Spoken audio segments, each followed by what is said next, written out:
Audio Jungle.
وعلى آله وأصحابه ومن هدى بهديه إلى يوم الدين.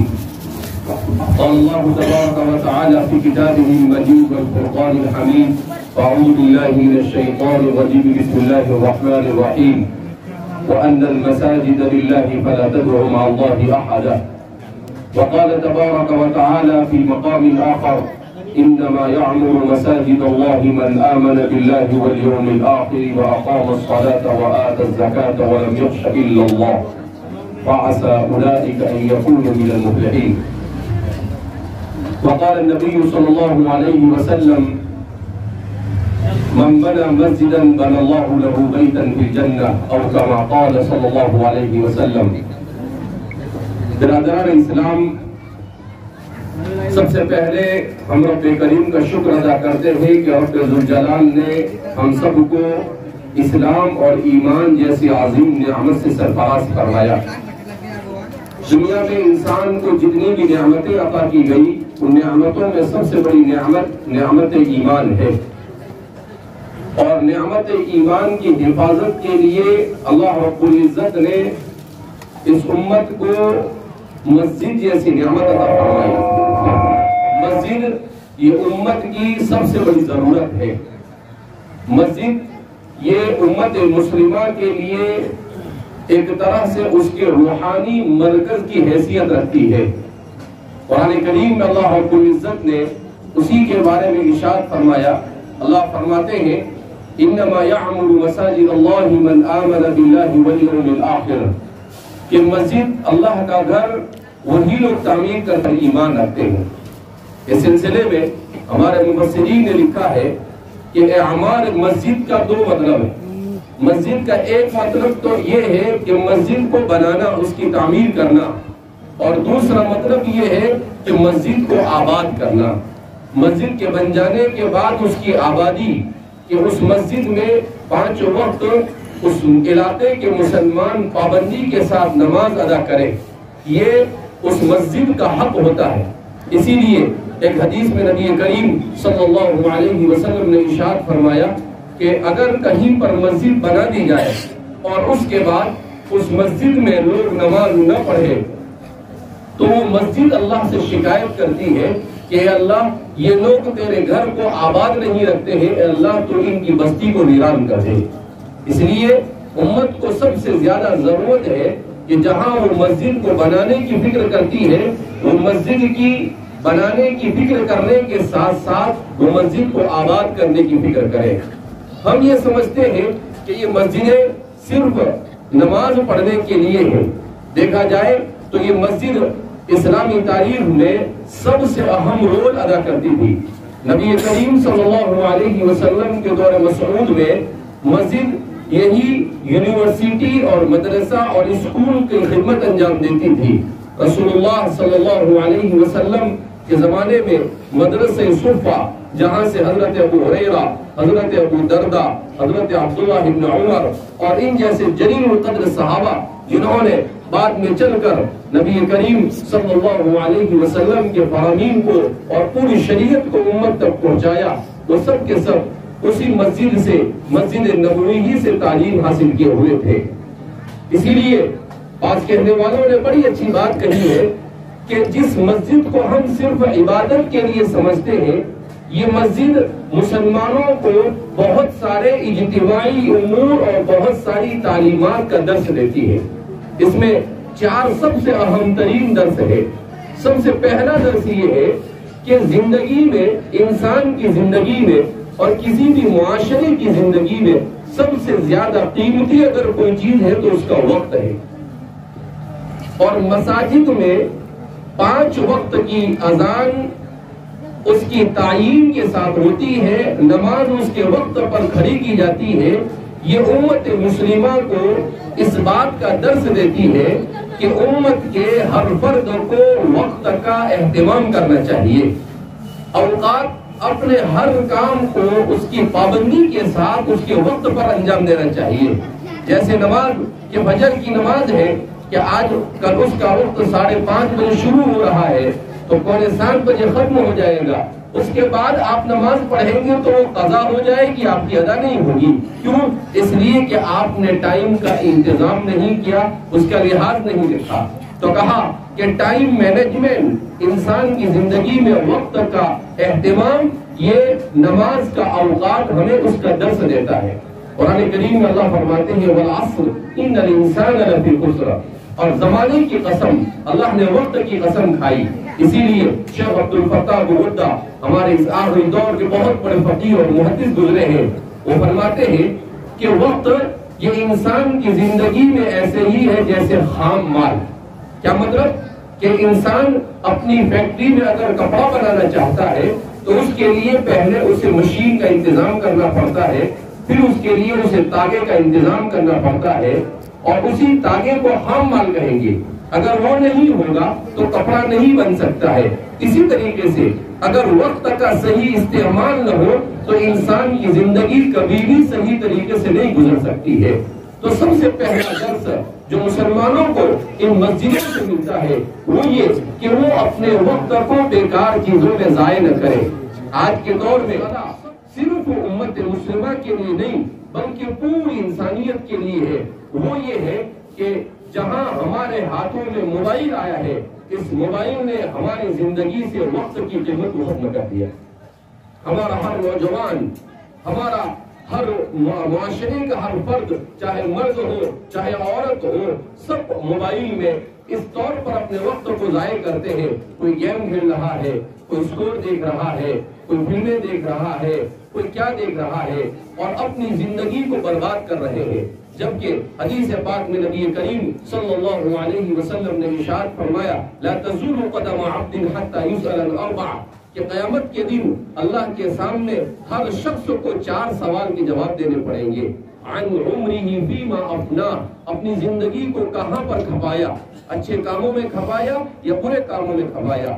وعن شبابه فيما ابلى، اور اپنی جوانی کو خاص طور پر کس چیز نے صرف کیا۔ ہمارا نوجوان اللہ کے رسول صلی اللہ علیہ وسلم کے اس فرامین کو اپنے کانوں سے سنے، دل کے کانوں سے سنے۔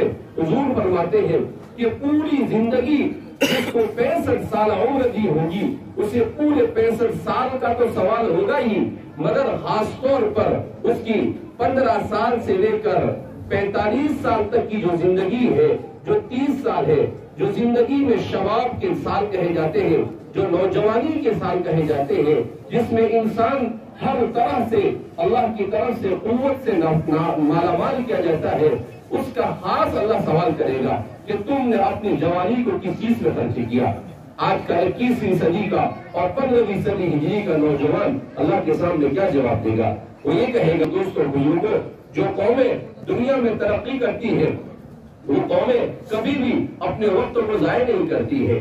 ابھی کچھ دنوں پہلے ایک عربی میں نیوز پڑھی میں نے، اس میں آیا کہ اسرائیل میں یہودیوں کے سخت گیر یہودیوں کے ایک محلے میں ایک موبائل کمپنی نے اپنی شاپ رکھی، تو وہاں کے رہنے والوں نے اس کی مخالفت کی، کہا کہ ہمارے یہاں پر موبائل کی دکان نہیں چاہیے۔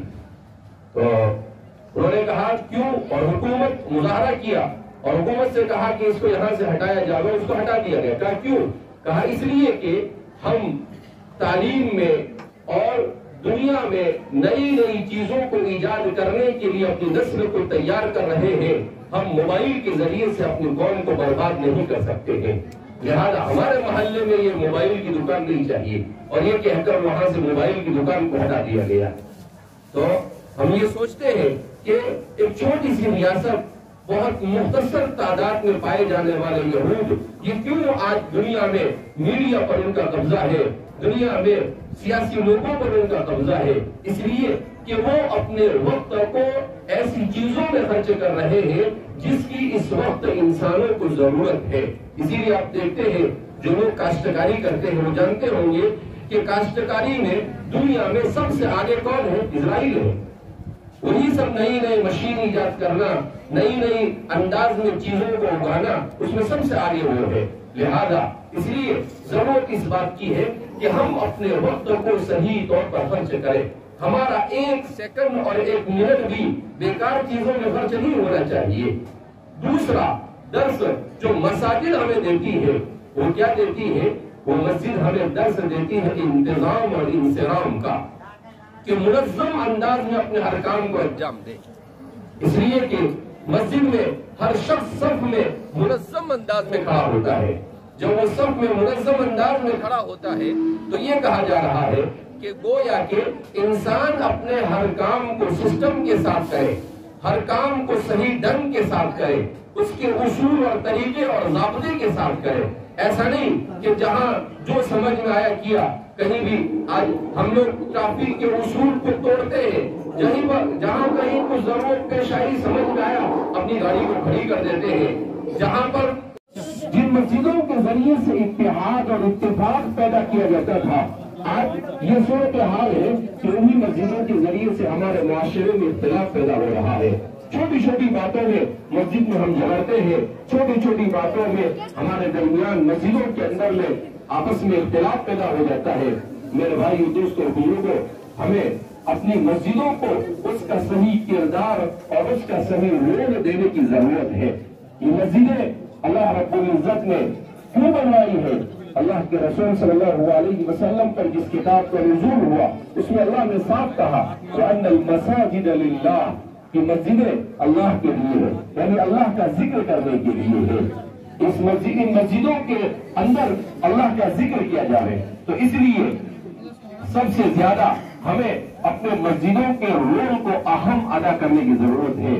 بنگلور کے ایک تنظیم ہے، ہمارے دوست ہیں امتیاز بھائی کر انہوں نے بڑا اچھا کام کیا ہے۔ انہوں نے کہا کہ یہ جو مسجد ہے ان مسجدوں کو رسول اللہ صلی اللہ علیہ وسلم کے زمانے جیسی مسجد بنانے کے لیے کیا کرنا چاہیے۔ تو انہوں نے ایک تحریک چلائی ہے جس کو مسجد ون موومنٹ کہا جاتا ہے۔ اس مسجد ون موومنٹ میں انہوں نے یہ بتلایا ہے کہ مسجد ہے، ان مسجدوں سے مسلمان اپنے معاشرے کے 40 سے زیادہ اجتماعی مسائل حل کر سکتے ہیں۔ کتنے؟ 40 سے زیادہ۔ تو ہر محلے کی مسجد میں اگر ان 40 امور کو انجام دیا جائے تو مسلمان معاشرہ خود بخود اپنے ہر مسئلے کو اپنے ہر محلے کی مسجد سے حل کر سکتا ہے۔ تو ہمیں اس کو جاننے کی ضرورت ہے. میں انشاءاللہ مسجد کے جو ذمہ دار حضرات ہیں ان حضرات کو ان کا نمبر دے دوں گا کہ وہ ان کے ذریعے ان کے پاس حاصل کرے. اور ابھی اورنگ آباد میں ایک پروگرام ہو رہا ہے، اس میں شاید وہ امتیاز بھائی آئیں گی بھی، تو وہاں پر اورنگ آباد کے اطراف کے لوگوں کو جمع کر پورا بتائیں گے کہ کس طرح سے ہمیں اپنی مسجد کو صحیح معنی میں مسجد النبوی کا نمونہ بنانا ہے. ہم رسول اللہ صلی اللہ علیہ وسلم سے محبت کرتے ہیں نا، ہمیں محبت کرتے ہیں حضور سے. جب اللہ کے رسول سے محبت کرتے ہیں تو ہماری مسجد کیسی ہونی چاہیے؟ مسجد نبوی جیسی. کیسی ہونی چاہیے؟ تو اپنی مسجدوں کو مسجد نبوی جیسی بنانے کے لیے ہمیں جاننا ہوگا کہ رسول کریکٹر بھی بنے. مسلمان نوجوان جو بھی معاشرے کی ضرورت ہے ان ساری ضرورتوں کو پورا کرنے کے لیے اپنے آپ کو تیار کرے، مگر وہ سب سے پہلے سچا اور پکا مسلمان بنے. وہ سچا اور پکا مسلمان بنے. سچا اور پکا مسلمان ہمارے معاشرے میں کیسے وجود میں آئے گا؟ اس کے لیے ہمارا ہر گھر، مسلمان کا ہر گھر صحیح معنی میں اسلامی معاشرے کا حامل ہونا چاہیے.